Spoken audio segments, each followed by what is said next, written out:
Buenas tardes. Vamos a presentar el artículo CIER 061, Estrategias para la climatización pasiva y ahorro de energía de una vivienda, considerando el bioclima del lugar, de los autores Víctor Hugo Hernández Gómez, David Morillón Galvez, Omar Olvera García y Pedro Guzmán Tinajero.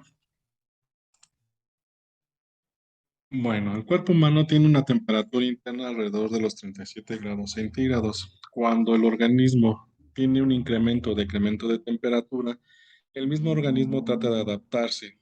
Por ejemplo, cuando existe un incremento de temperatura, es decir, el cuerpo humano se encuentra desnudo en el desierto, pues este va a tender a almacenar calor y por lo tanto el organismo va a tener que desecharlo. ¿Cómo lo hace? A través del sudor.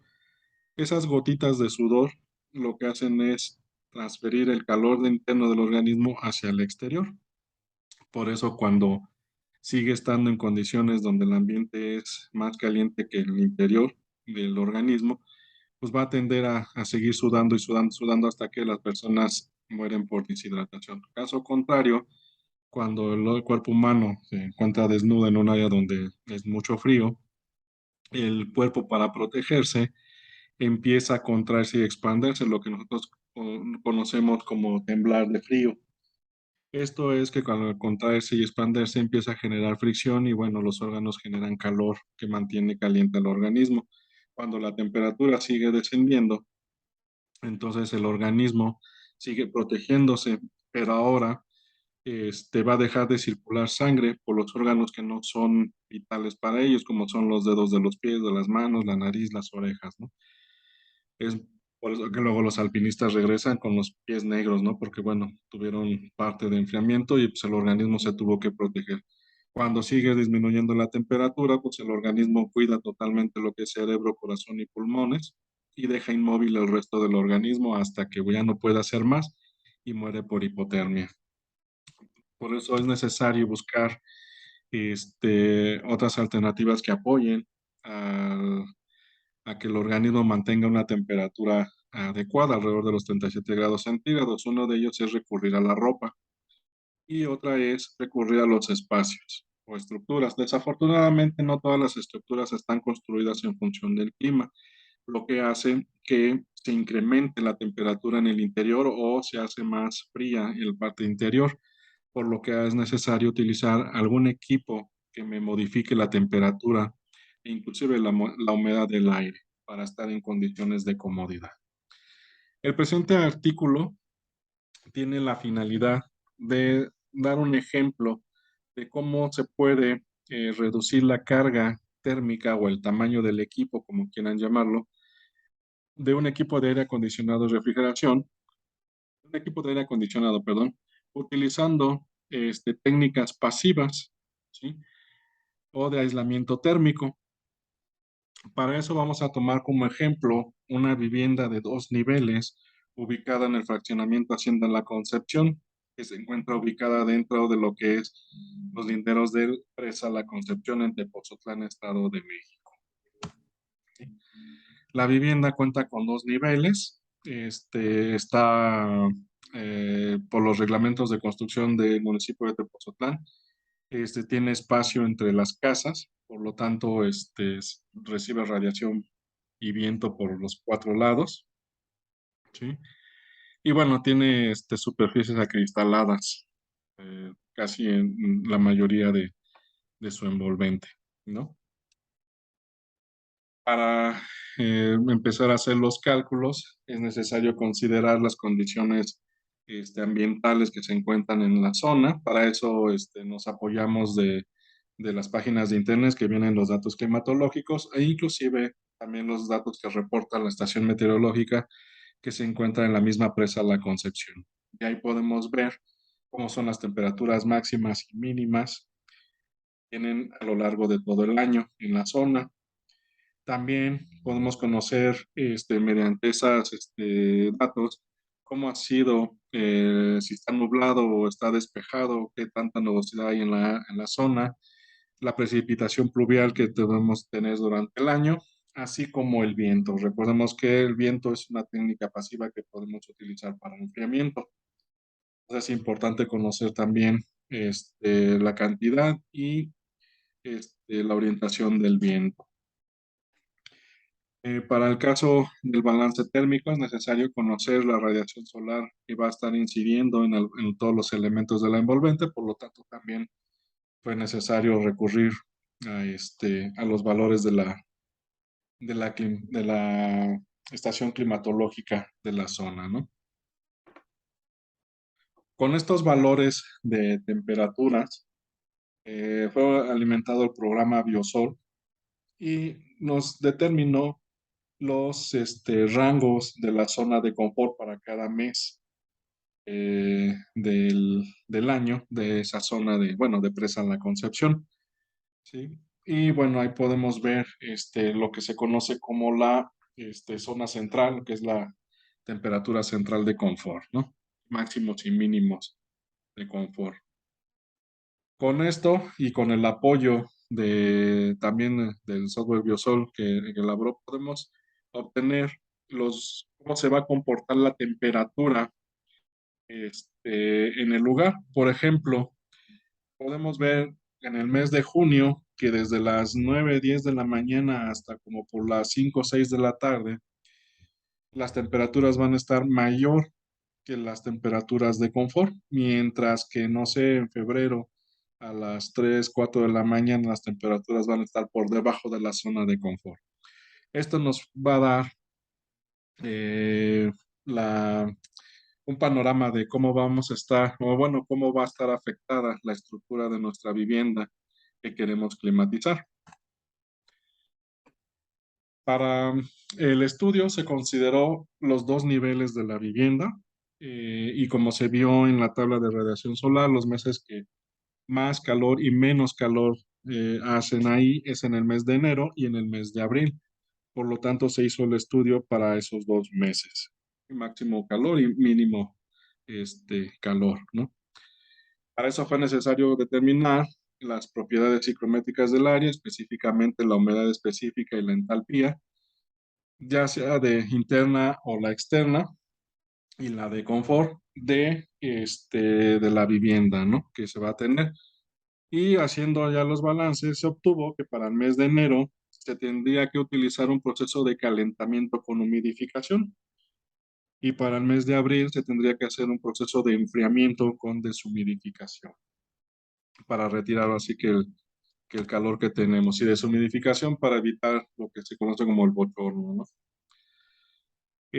Bueno, para determinar lo que es la carga térmica del espacio, es decir, sumar todos los calores sensibles que pueden existir en el interior de la vivienda, también se realizó por cada uno de los niveles de la vivienda y para los dos meses del año.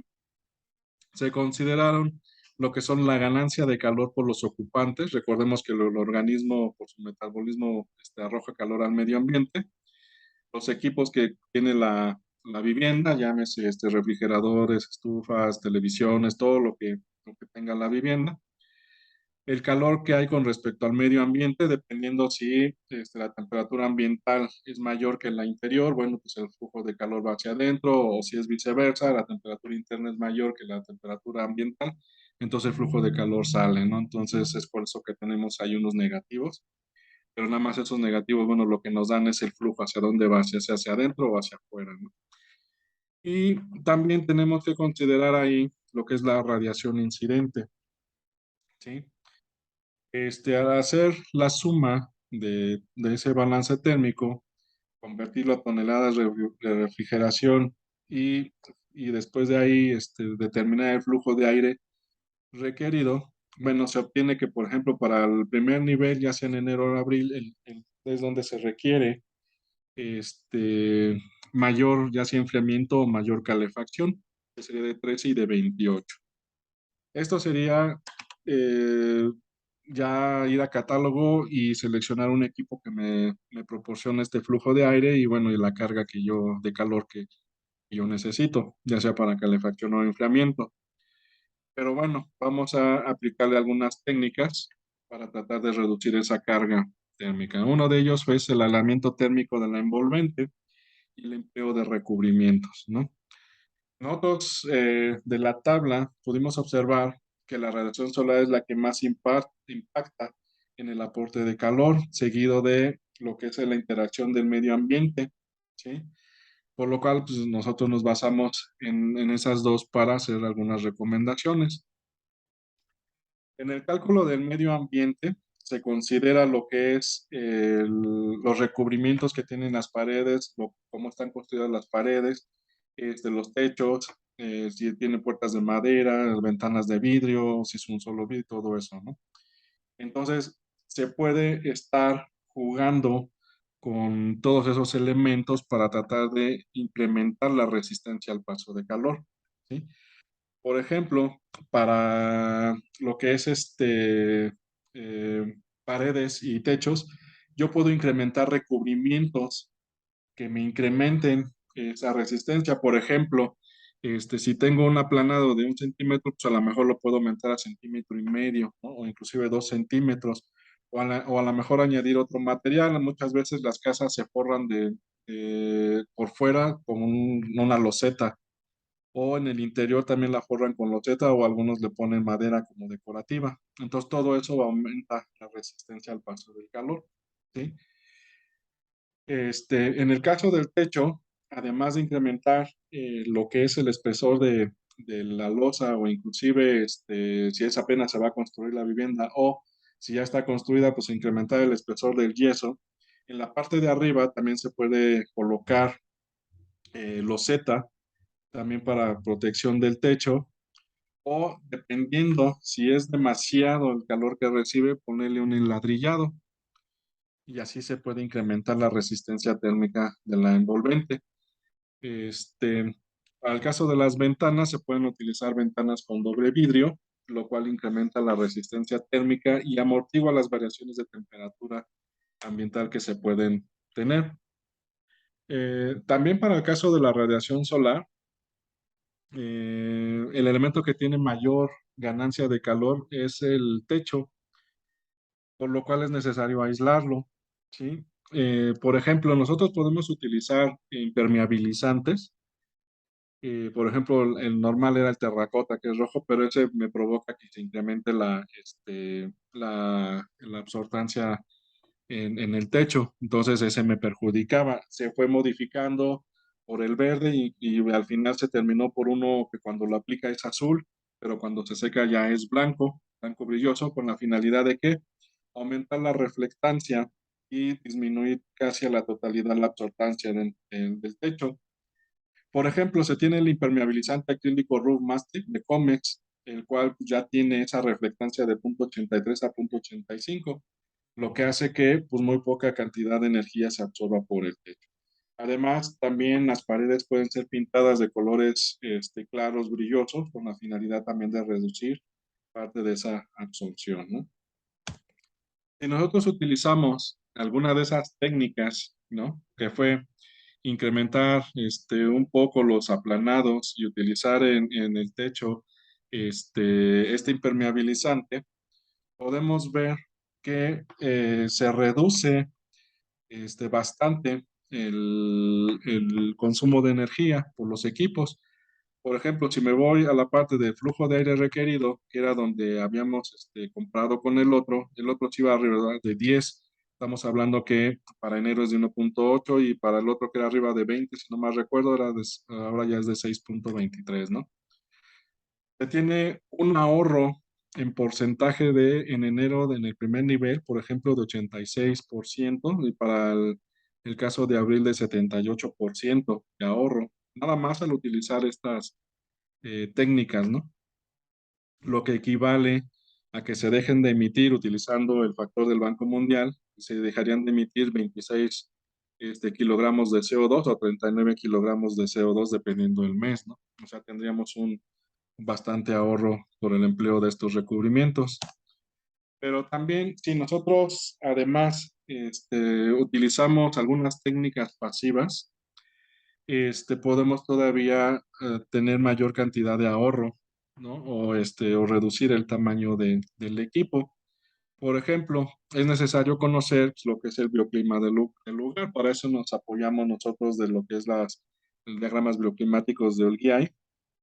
Y con esos valores y con los valores que nos arroja también el software de Biosol, podemos nosotros conocer cuándo es necesario calor y cuándo es necesario enfriamiento y en qué meses y en qué horarios.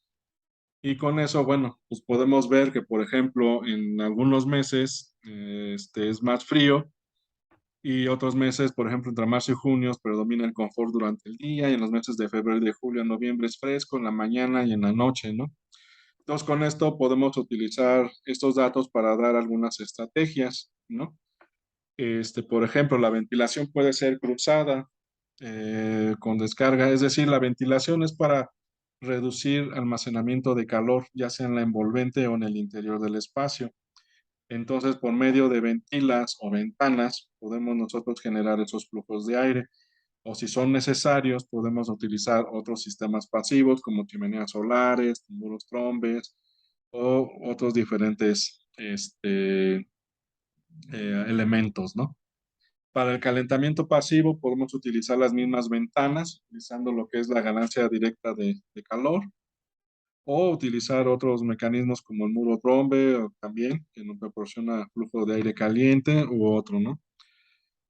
También, por ejemplo, para hacer modificación de humedad y modificar también temperatura, por ejemplo, calentamiento, yo puedo utilizar el apoyo en alguna de las ventanas de un invernadero, es decir, colocar plantas en la ventana con la finalidad de que me da modificación de olor, además de que dependiendo del tipo de planta que yo esté utilizando, por ejemplo, si el helecho y todo ese tipo de plantas me aportan humedad, pero por ejemplo las cactáceas me retiran humedad. Entonces yo puedo utilizar esa variedad de plantas para adornar ventana o para adornar mis cuartos y reducir la humedad en forma natural. ¿Sí? Bueno. También con el apoyo del viento, yo puedo proteger, darle ventilación cruzada a la vivienda, por ejemplo, los lados este y oeste. En este caso son los que presentan mayor cantidad de ventanas, por lo que será necesario protegerlas, en especial el primer nivel donde se requiere enfriamiento, ¿sí? Esto se puede hacer por medio de cortinas, por ejemplo, si nosotros necesitamos que se tenga esa ganancia, pues las abrimos y si no las queremos, bueno, pues la cerramos, ¿no? Con la finalidad de evitar aleros y parasoles, ¿no? Que pues nada más nos van a estar protegiendo durante una determinada fecha, que también puede ser una de las opciones, ¿no? Que me protejan en los meses calientes y me permitan la entrada de la radiación solar en los meses fríos con la finalidad de que pueda yo incrementar o disminuir la ganancia de calor en el interior, ¿no? También a través de ductos yo puedo canalizar el viento hacia el interior de los espacios, ¿no? Entonces, como se vio en las direcciones del viento, predominan durante el este y el oeste, que es donde más ventanas se tenían, por ejemplo, en el primer nivel, que era el que más problemas se tenía. Entonces, pues se pueden canalizar ahí para utilizarlos, ¿no? En conclusión, el emplear recubrimientos, aislantes térmicos, sistemas pasivos, como bueno, y el aprovechamiento de energías renovables como es el sol y el viento, se pueden alcanzar condiciones de confort en una edificación, reduciendo, e inclusive en algunas ocasiones, omitiendo los sistemas de aire acondicionado convencionales, ¿no? Los cuales, pues bueno, nos consumen una gran cantidad de energía.